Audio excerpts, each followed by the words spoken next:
Hello, welcome all to this course of Signals and Systems. I am Manas from IIT Bombay and I will be your instructor for this course.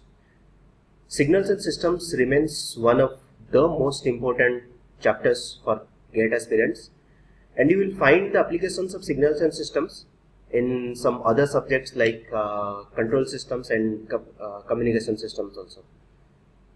So let's begin with our course. And let's see what actually we will be learning during the course of time. So we will start with introduction to signals. Then in introduction to signals we will learn different types of signals, mostly continuous and time domain signals. Then classification of signals. In classification it will be analog signal, digital signal, even odd signal, power signal, energy signal, and random deterministic signals. Then comes to basic signals. In basic signals we will see how to represent unit impulse response, unit step response, and ramp function. Then we will see how to perform some basic mathematical operations on signals. That is the signals that will be given to us, and we will see how to perform some operations on it. Then after the completion of introduction to signals, we will move to introduction to systems, and in systems particularly we will be learning LTI systems. LTI systems stands for linear time invariant systems, and in linear LTI systems we will see how to perform convolution on LTI systems. And convolution is one of the most important concepts for in LTI systems that will give us the impulse response of the system, and it is one of the most important concepts that you should very well conversant with. Then we will move to Fourier series and Fourier transform. Fourier series will be applied to periodic signals, Fourier transform to non-periodic signals. We will see how to apply Fourier series and Fourier transform in both continuous and discrete time domain. Then comes the Laplace transform. In Laplace transform, we will see how to find the region of convergence, that is ROC, and different properties of Laplace transform, that is both in bilateral and unilateral Laplace transform. After Laplace transform, we will move to discrete time domain, that is Z transform, and in the same lieu as Laplace transform, we will see the ROC, that is region of convergence, properties of Z transform, both for unilateral and bilateral. Then comes the sampling. In sampling, mostly we will learn the most important concept, that is aliasing, and we will solve some problems regarding to aliasing. Then at the end, we will learn some chapters like DTFT, DFT, and FFT. DTFT stands for discrete time Fourier transform, DFT discrete Fourier transform, and FFT first Fourier transform. And keep that in mind, DTFT up to DTFT, it is all in mathematical aspects. That is, we don't see any practical how to apply this concepts of signal systems in practical domain. But in particularly in DFT and FFT, we will see how to apply these concepts on some practical applications. That is how these things are applied for different discrete digital signal DSP processors. Then at the end we will see the autocorrelation and power spectral density. Then at the end, after we will see how to we will see some previous GATE questions and also some important questions from some other domain. So let's begin with our first chapter, that is introduction to signals. Here we will see different types of signals, classification of signals, some basic signals, and some mathematical operations on the signals that will be given to us. So our objectives for this course will be basically the mathematical aspects of signals and systems, and at the end, that I told you before, in DFT and FFT we will see how to apply all these concepts on some practical domain. And particularly in this chapter, we will see different types of signals, different classes, or that is the classification of signals based on continuous time domain, discrete time domain, or might be it is even an odd signal, Then some basic signals, that is unit impulse function, unit step function, ramp function, and some other sinusoidal signals. Then some mathematical operations, that is convolution, delayed, all these concepts we will see. So before moving to how to represent a signal, let's see what a function stands for. You can see this f of x. F of x is actually represent a function, and here f of x, you can see the independent variable is x, and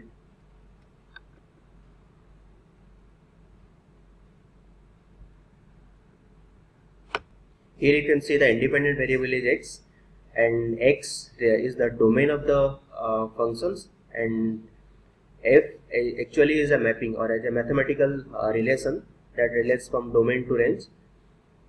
But when instead of x we take t, that is t stands for time, our independent variable will be t, and we can represent our signal in x of t, that is our range is represented by x of t. So then any physical quantity that can be represented in terms of x of t, the physical quantity can be any electrical signal, temperature, pressure, and all different kinds of physical signals you can represent in terms of x of t. So then let's see how to represent a graphical a signal in graphical form. This is the time axis, that is the independent variable, and x of t is the dependent variable, and the signal is represented in a sinusoidal form. And you can see at different time instances the x of t value remains same. So we can say this mapping is many one, like it many time instances it takes only one value. This is a valid way to represent a signal. Or I can say only at one time instance the value remains unique, that is the mapping is 1 1. So 1 1 and many one mapping you can represent a signal. But let's come to our next graph, that is at one time instant t, you can see it takes different values, that the mapping is 1 many, and this is not a valid signal, because at one time instance how xt can take some different values. So please keep that in mind, that one many mapping is not a valid way to represent a signal. Now let's see what are the different types of signals. Basically the signal is generally represented in continuous and discrete time domain. In continuous and discrete time, you can it is generally represented in terms of x of t is continuous time domain, and x of n ts, where ts is the sampling intervals, that we will see this concept later, and n is the index. So generally for the ease of representing a signal or the digital signal, we represented it in terms of x of n. So generally basically there are 4 types of signals are there. You can take any signal, you can put any signal on these 4 categories. This is the time domain representation, and this is frequency domain representation. In time domain, that is continuous time periodic signal, and when it comes to discrete frequency domain, this is continuous time Fourier series. When the signal is discrete periodic signal, the frequency domain representation will be discrete time Fourier series. For continuous time aperiodic signal, it is continuous time Fourier transform. For discrete time aperiodic signal, it is discrete time Fourier transform. And please keep this in mind. All our practical signals, that is real life signals, comes under this category, that is continuous time aperiodic and discrete time aperiodic. So we can take an example like whatever I am speaking right now. It comes in continuous time aperiodic signal. It goes to the processor, then it becomes discrete time.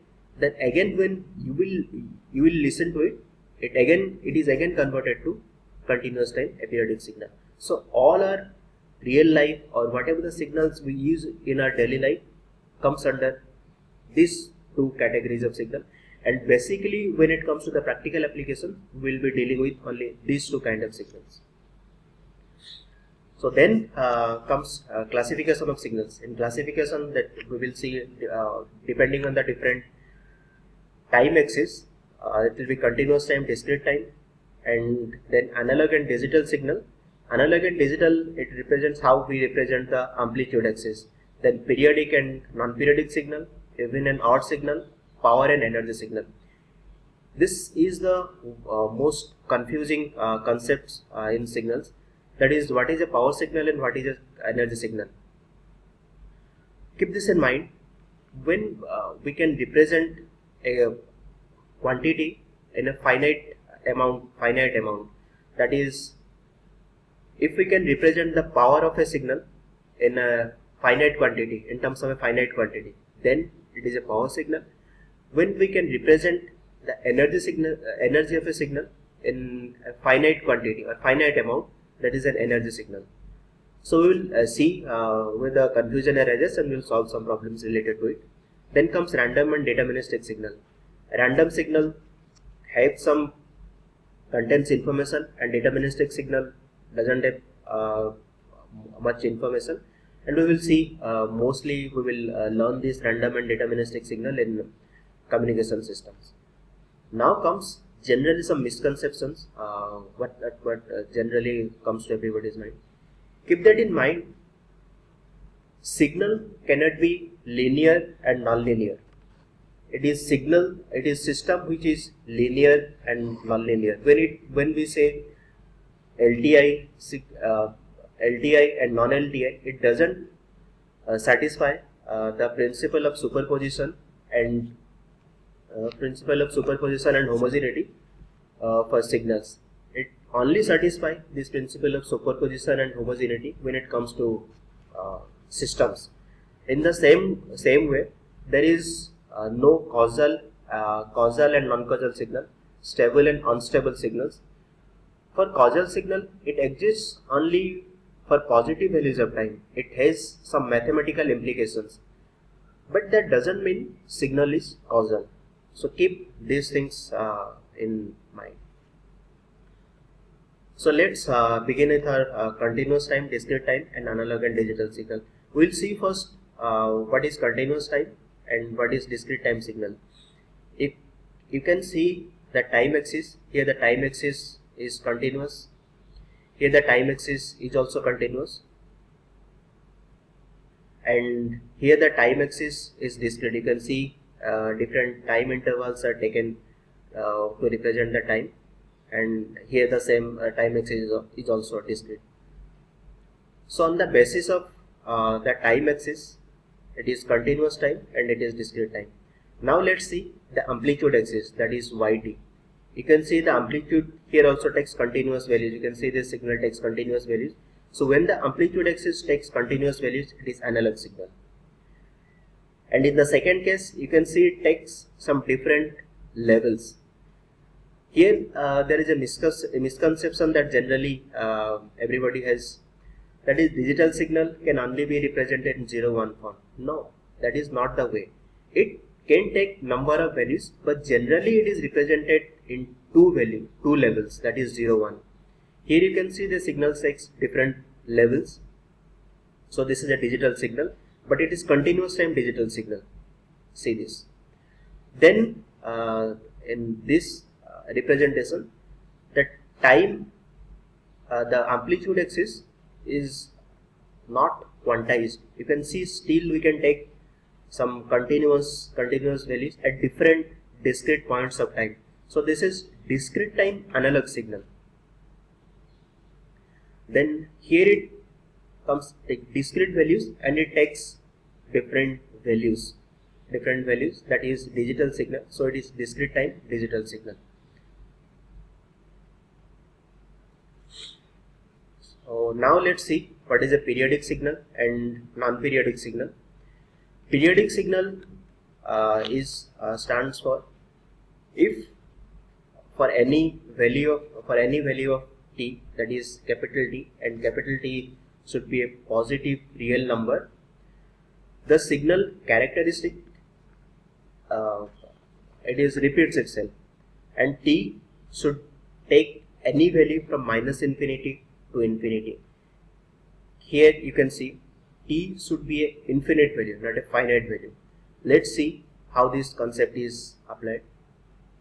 Here I have represented a signal. You can see the signal repeats after some interval of time, but I have kept the time to be between t1 and t2. This is a finite time instance. So though the signal represents after certain time intervals, but still it is not periodic, because it is not periodic for infinite values of time. It is only periodic for this time instance. You can say in weak sense we can say it is periodic, but in strict sense it is not periodic, and that is why most of the basic signals are not periodic signals to exist from, because it doesn't exist from minus infinity to infinity points of time.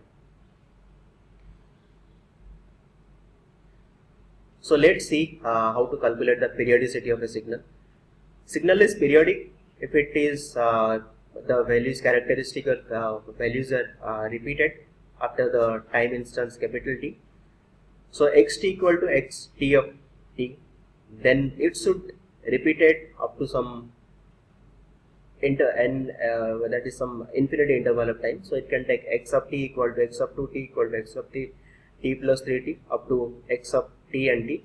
Here n is a positive integer, n should be a positive integer, and in that way the periodicity of a signal can be represented.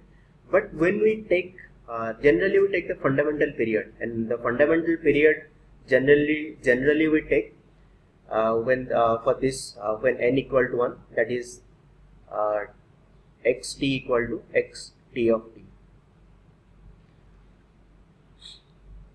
That is the periodicity of continuous time domain signal.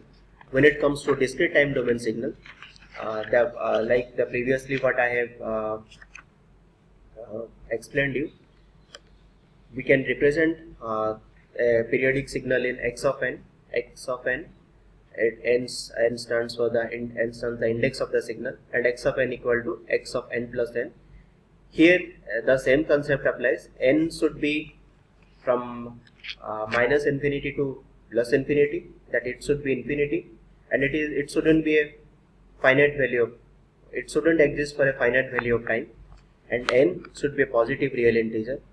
And when it comes to the fundamental period, that if it is asked the fundamental period, what is the fundamental period of the signal, we should take the smallest value of n, that is n, whatever the smallest value that is given to you. And when it comes to solving some questions in periodicity of signals, that is the most easiest questions that you will get, because on the choices you will be first look for what is the least value that is given, and for the least value see if this property is satisfied. In that way you can calculate the periodicity of the signal very easily. So now let's solve this question. What is the periodicity of cos omega naught t? So generally the concept what we have learned is, here are x of t equal to cos omega naught t, and x of t is will be a periodic signal if x of t equal to x of t plus t, and let's t is the periodicity of the signal. So then here our x of t is cos omega naught t. So we can represent this cos omega naught t as cos omega naught small t plus capital T, and when we will expand it, it will cos omega naught t plus omega naught t, omega naught capital T. But we all know that sinusoidal signals generally repeats itself after every 2 pi instance. So it can be 2 pi k is an integer, it is 2 pi, 4 pi, 6 pi and all these things. So cos omega naught t plus 2 pi k will be equal to this much. So when by equating the LHS and RHS, 2 pi k is equal to omega naught t, and t, that is the periodicity of the signal, is 2 pi by omega naught into k. And generally we look for the fundamental period, and to get the fundamental period we take the value of k is equal to 1. So the periodicity of the signal is 2 pi omega naught.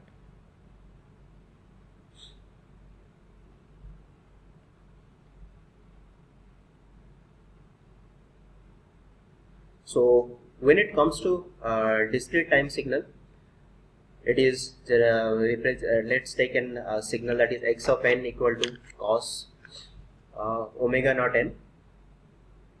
And before the last question we have seen is cos omega naught. That omega naught and this omega naught is different. That omega naught is radian per time. This omega naught is radian per sample. So you might get this kind of questions. Not might be during your GATE exams, or might be during your during your interview. We'll get this kind of fundamental questions. So let's find out the periodicity of this signal. X of n equal to x of n plus n, and here our signal is cos omega naught n, so we can represent it cos omega naught n plus capital N, and when we will expand it, it becomes cos omega naught n cos omega naught capital N. And sinusoidal signals repeats after every 2 pi interval. So cos omega naught n plus 2 pi k is equal to cos omega naught n plus omega naught capital N. Here 2 pi k, while equating, 2 pi k will be equal to omega naught n, and omega naught by 2 pi equal to k by n. Here, keep that in mind, this is the way to calculate the periodicity of discrete time signal. But please do not do this like what we did in the continuous time domain, that is t equal to 2 pi by omega naught into k. Here do not do this n equal to 2 pi by omega naught equal to k, because if we take k equal to 1 here, and then n must be an integer, but if n is not an integer, then it is non-periodic, as n should be an integer value. Hence we have to take the value of n, for which this ratio is this ratio remains in rational form. It shouldn't be an irrational form. So please keep that in mind. Do not do this mistake. So let's solve some different problems how to find the periodicity of the given signal. Here it is given cos 2 pi by 5 into t, and the way it is represented is omega naught equal to, this is all in time domain, so omega naught is equal to 2 pi by 5. So the time period will be 2 pi by omega naught is 2 pi by 5, so time period is 5, and this is a positive integer. Here cos 2t equal to 2 pi by 2, 2 is pi, so the period is pi here. And here you see, I am not saying it is rational or irrational, it should be a positive real number. So this pi is that time period of cos 2t. Now the signal is sin 2 pi by t. So here omega naught is 2 pi. So time period t is equal to 2 pi by pi is equal to 1.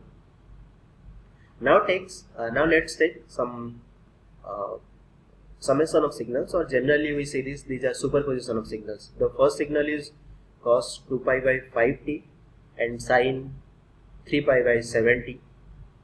When this kind of questions comes, generally we first calculate the time period of individual signals, that is here t1 represents the period of this first signal, and t2 represents the period of its second signal, and then we will take the LCM of t1 and t2.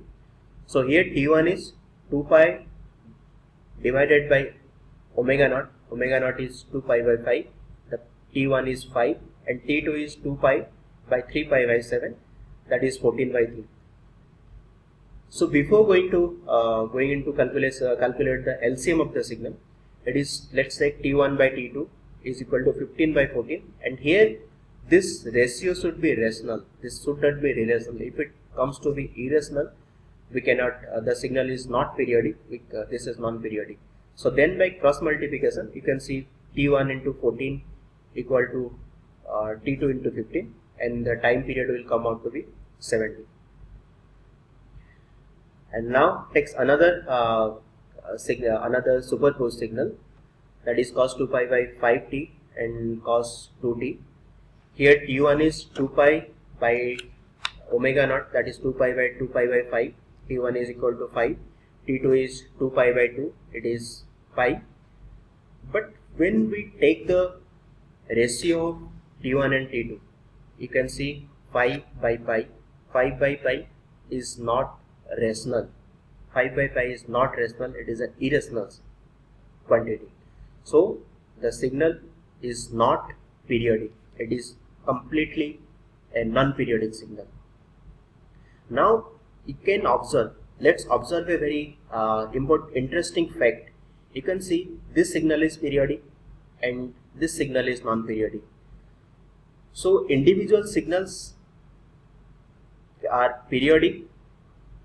Individual signals are periodic. You can see this cos 2 pi by 5 into t is periodic and cos 2t is periodic. This individually, this signal and this signal is periodic, but when they are superimposed, they becomes non-periodic. So in continuous time domain, we might have some non-periodic signals out of some periodic signals, but this is not the case. We will see this is not the case in discrete time domain.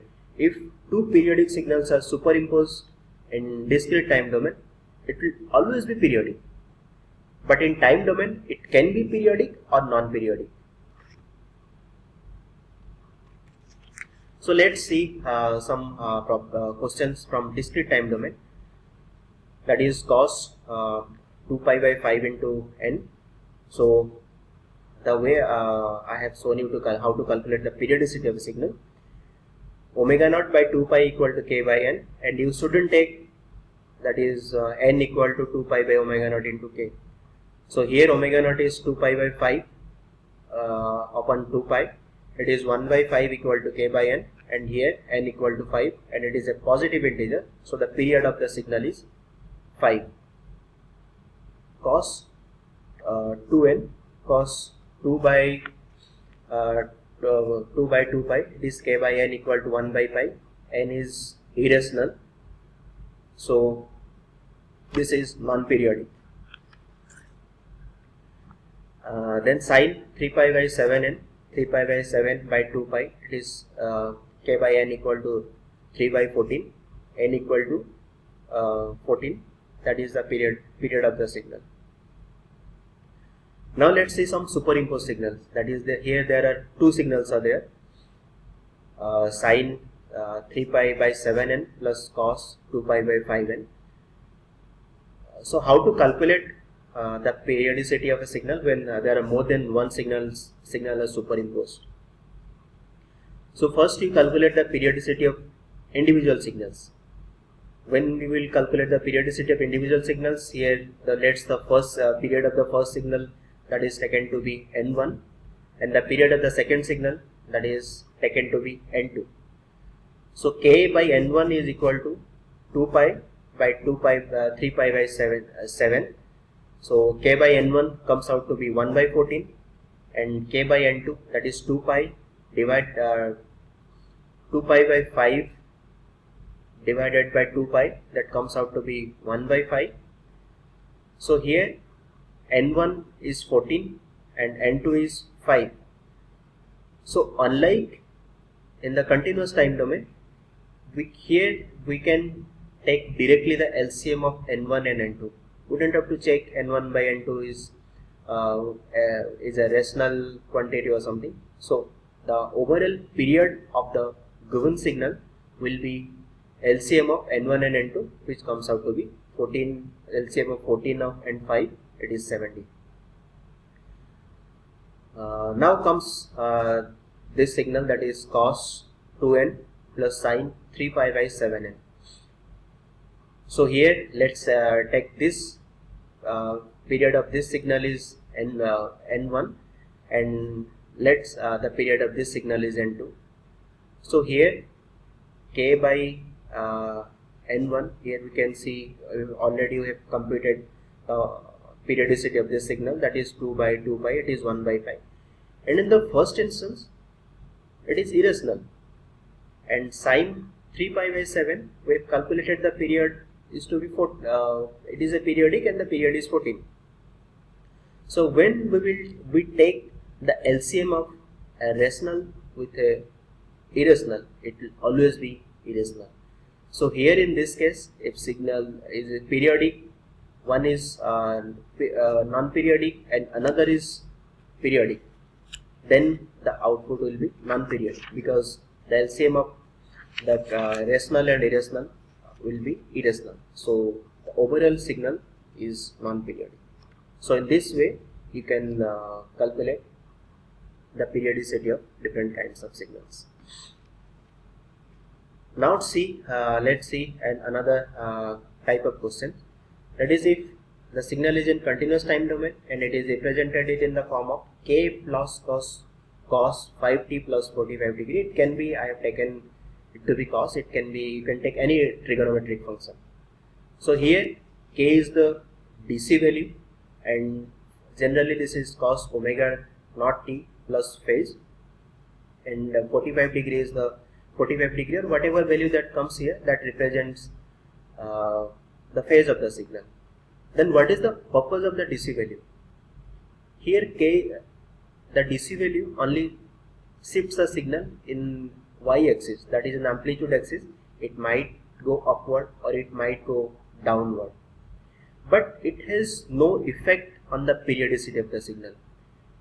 And same case also when it comes to the phase of the signal.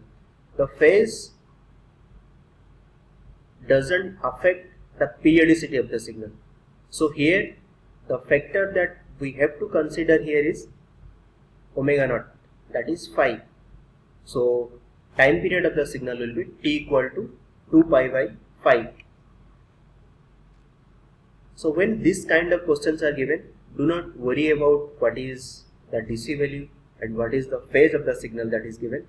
You only have to consider this value that is multiplied with t, that is represented as omega naught. So it is 2 pi by omega naught, that is 2 pi by 5. Now these are all real signals. Now let's see how to calculate when it comes to the complex signal. Here the signal is represented in exponential e to the power j omega naught t. So there is no difference, because here our frequency representation is omega naught. Omega naught is multiplied, but it is in complex time domain. So the period of the signal will be t equal to 2 pi by omega naught. So whatever quantity or value will be here, you just have to represent it in terms by 2 pi by omega naught. Same case occurs when it comes to superposition of different complex time domain signals, that is x equal to e to the power j omega 1 t plus e to the power j omega 2 t. So first we have to take this as t1, we can take this as t1, t2. So t1 will be 2 pi by omega 1, that is here it is omega 1, and t2 will be 2 pi by omega t2 by omega 2, that is else. So the overall time period will be LCM of t1 and t2. So so keep that in mind. It doesn't make any sense, you can see. Doesn't make any difference when it comes to real. Here it is real time signal, here it is complex signal, here it is complex signal. You just have to find what is the omega naught and divide it by 2 pi by omega naught.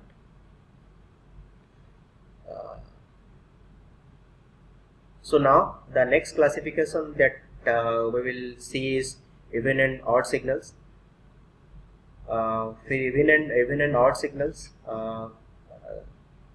we have seen the signal is in or can be represented in same way as functions. So even and odd signals, the concepts remains the same. How we represent even and odd functions. So we'll start with even signal. A signal is even, or we can say the function is said to be a even function when x of t equal to x of minus t. So let's see what is this x of minus t. And the graphical way that we can represent as x of t is, here you can see I have represented x of t in this way.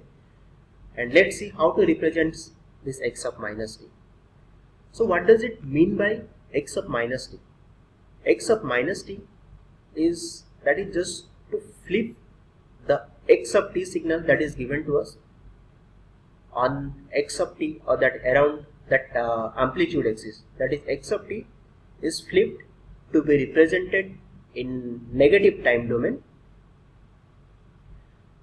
So the amplitude and everything remains same, just the time domain representation from positive time, it is flipped from positive time domain to negative time domain.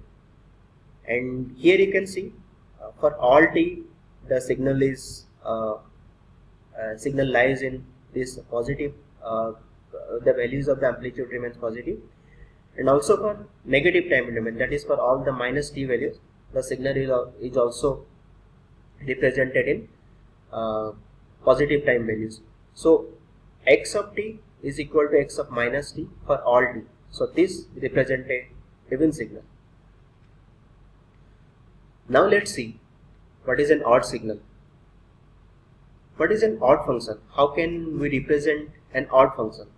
So the odd function, a function is said to be odd if x of t is equal to minus x of minus t. You can see here there was only x of minus t, but here another negative sign comes, that is minus of x of minus t. So let's see what this stands for. Here this is our time axis, and this is the amplitude axis, and this signal represents x of t. So let's first see how to find x of minus t. In this even signal, I had already shown you how to represent a signal from x of minus t from x of t. So that is x of minus t is flipping of the signal from positive time domain to negative time domain. So here x of minus t will be in this form, like it will come in this quadrant. So again here comes negative of x of minus t, that we have to flip it around x axis, that is this is x of minus t. When we will take the negative of it, we have to flip it on this independent time axis, that is t, and this represents our minus x of minus t. So you can see this is a odd signal, because here the positive values of the signal, and this represents the negative of the flipped version of the signal. And you can see one of the concepts, like the average value of the signal, that is not 0 for even signal. And here when we will calculate the average value of the signal, it will be 0. So this is one of the major difference. Or you can, when the questions comes in, what is the odd signal and even signal, this is one of the way you can verify the concept if the signal is even and odd. Okay, so in the previous slide I had taken explicitly real signals, because x of t and x of minus t all in real time domain I have considered. But the signals can be complex. So how to represent even and odd signals when it comes to complex time domain? So in complex time domain, instead of directly saying even signal and odd signal, we generally say complex conjugate and complex conjugate antisymmetric. So when the signal is complex conjugate symmetric, that is x conjugate of t equal to x of minus t. Conjugate means how to take a conjugate and function. That is, if the signal is x of iy, the conjugate will be x plus minus iy.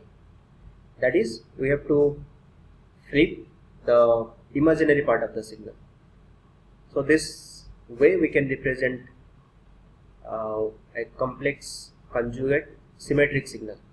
So let's see how this is related to a real signal, or we can say how we can say the signal is even signal when it is a real signal.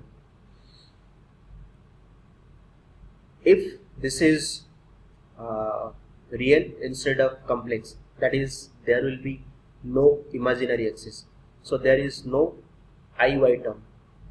So when we take the conjugate of this signal, the conjugate will be the signal itself, that is xt equal to xt. And when it comes to even signal for real time signals, then x of t equal to x of minus t.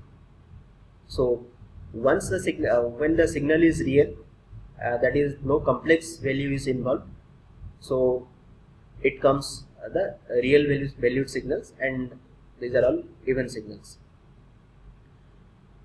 Now comes complex conjugate antisymmetric. A signal is said to be complex conjugate antisymmetric when x conjugate of t is equal to minus x of minus t. That is, you take the conjugate of the signal that is given, that is x plus iy, the conjugate will be x plus minus iy, and the signal that can be minus x of minus t.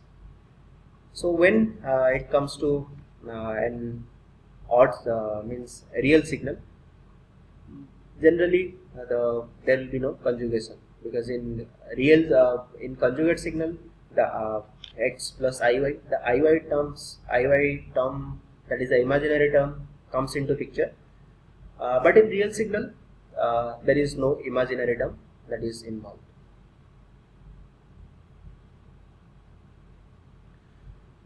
So until now we have seen this. We saw what is an even signal and odd signal. But basically, when a signal is given to us, how to find if this is an odd part of even part of the signal and odd part of the signal. So x e of t is even part of the signal, and x naught of t, I have represented it, or we will represent it as an odd part of the signal. So let's take this example: x of t equal to cos t plus t of t square. So we had already seen cos t is an even function, t square is an even function, because if you take the negative values of t and positive values of t, the t square value comes out to be positive. So cos of t and t square is even, so even plus even will also be even. But when it comes to t is an odd signal, because for positive values of time the values will be positive, and for negative values of time the values will be negative. So here the positive, even part of the signal is cos t of t square, and the odd part of the signal is t. So in this way we can see this much part of the signal is this cos t and t square is even, and this t is odd. But generally there are only three terms. You see, there are only three terms involved, so you can directly say yes, this is the odd part of the signal, that is an even part of the signal. But when the signal is represented in a there are many number of terms are there. So how to find the even part and odd part of the signal in those scenario. So then here the even part of the signal we can represent is x of t plus x of minus t divided by 2. X of minus t is flipping of the signal around the y-axis, and the odd part of the signal will be x of t minus x of minus t divided by 2. So generally we will calculate the even part and odd part of the signal from this formula, and the same scenario also comes in discrete time domain also. So now let's solve some problems.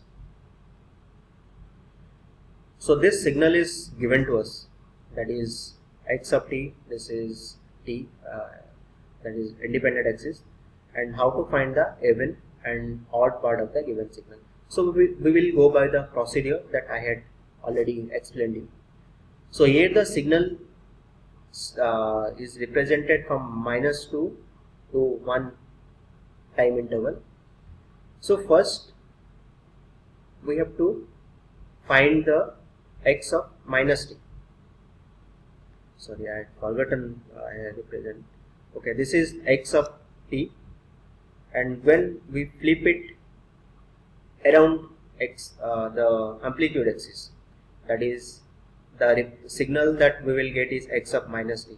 So here, then how to flip it? If here you can see the signal is -2 to 1. So we flip it, 1 will comes on this quadrant and -2 will come in this quadrant. So 1 will become -1, and -2 when it comes to positive quadrant it will become 2. And the amplitude remains same, because you can see the amplitude while flipping around the time axis, amplitude doesn't have any effect. Amplitude is not generally affected. So now we got the x of t and x of minus t. So on the previous formula we have seen, x even part of the signal we can calculate is x of t plus x of minus t by 2, and odd part is x of t minus x of minus t by 2. So let's find the even part of the signal. Here x e of t stands the even part of the signal. So let's sum it. So how to sum it? Generally, for the ease of representation, when this kind of question comes, you just represent the signal one below the other, so it will be easier for you to make the calculation. So here -2, say a signal up to at -1 the amplitude is 1. Here it moves up to 1. X of t stands up to time period -1. So from -2 to -1, the amplitude is only 2, only 1, and we have to make divide it by 2. So 1 up to -1, the amplitude is half. Then from -1 to 0, or from -1 to 1, the amplitude is 1, and here is also from -1 to 1, the amplitude is 1. So this amplitude 1 plus 1 becomes 2, and 1 plus 1 2 by 2, it becomes 1. So you can see from -1 to 1, the amplitude is 1. Then after the time instant 1, there is nothing on the x of t signal, but the x of minus t signal has amplitude 1 from the duration 1 to 2. So this 1 plus 0 divided by 2, it becomes half. So you can see the signal from -1 to -2 to -1, the amplitude is half. From -1 to 1, the amplitude is 1, and from 1 to 2, the amplitude is half. So this is the even part of the signal, right? Now comes the odd part of the signal. So let's see the formula once again. The odd part of the signal, how to calculate is x of t, then minus x of minus t. Then what is this minus x of minus t is?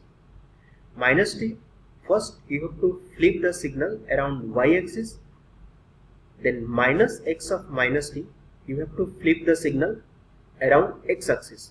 So then you will get this quantity minus x of minus t. So the odd part of the signal can be represented x of t minus x of minus t divided by 2.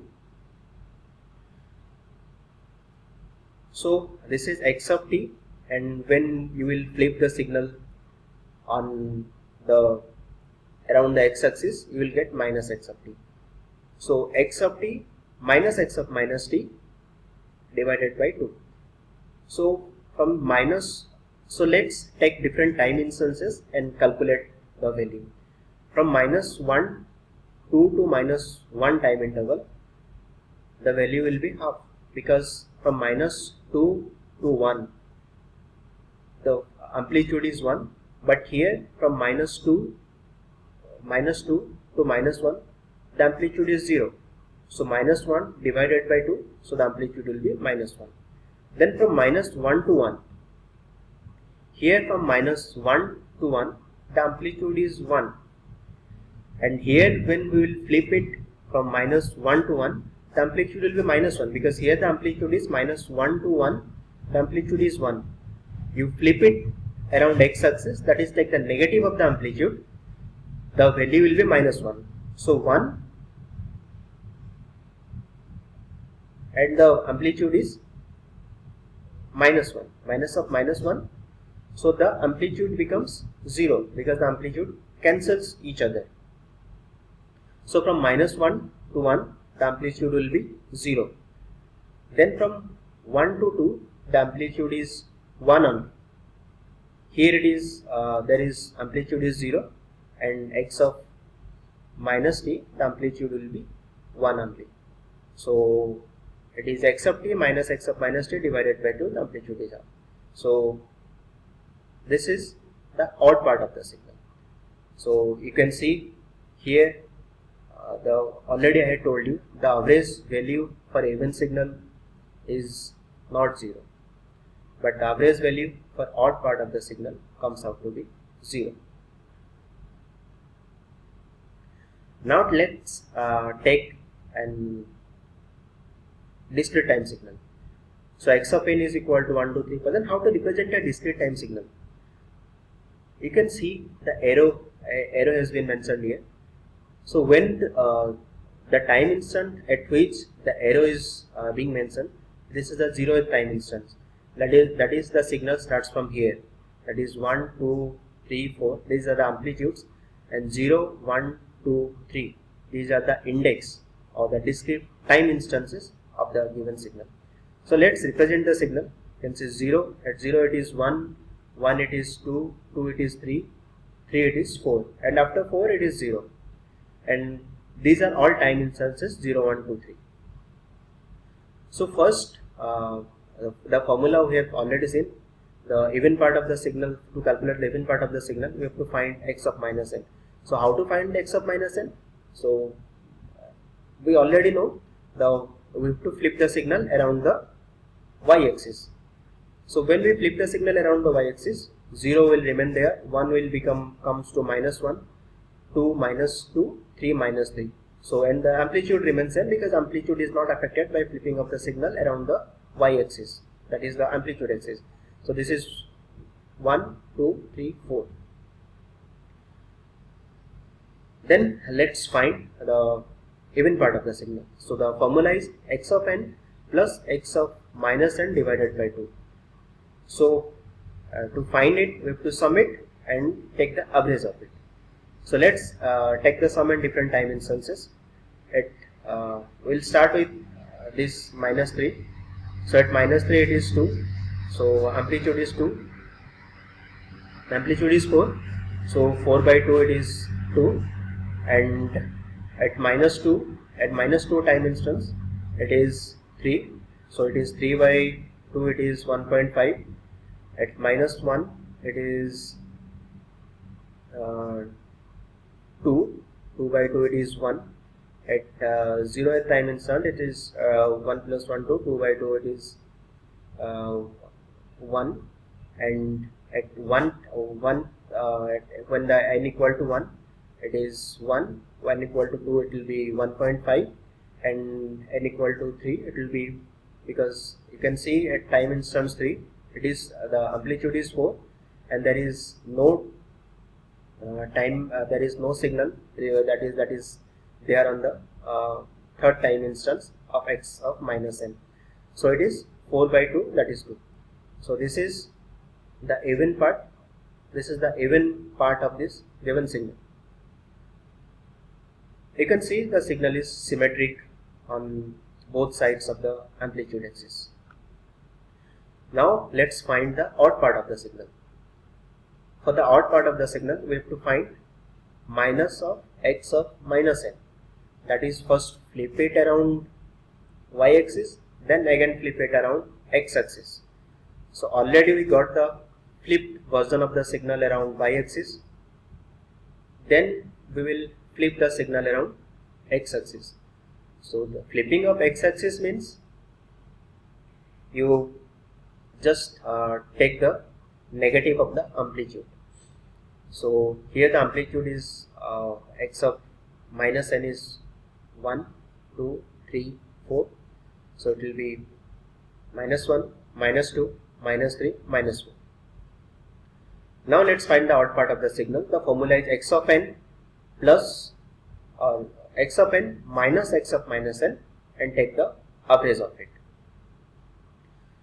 So let's find from this, from left to right, we will see at each time instances what is the sum amplitudes, and we will take the average of it.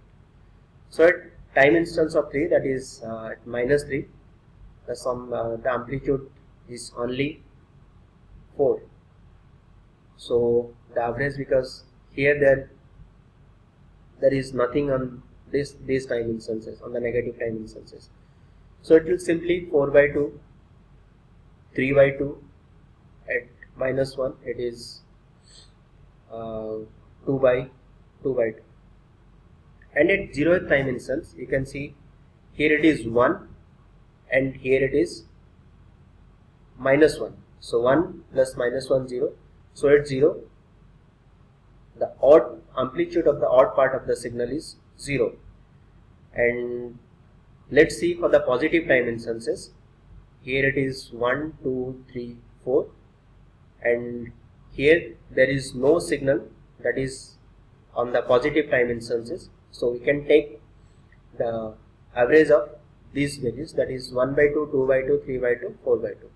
So here for the positive indexes of time, signal is represented in 0, 1, 1.5, 2.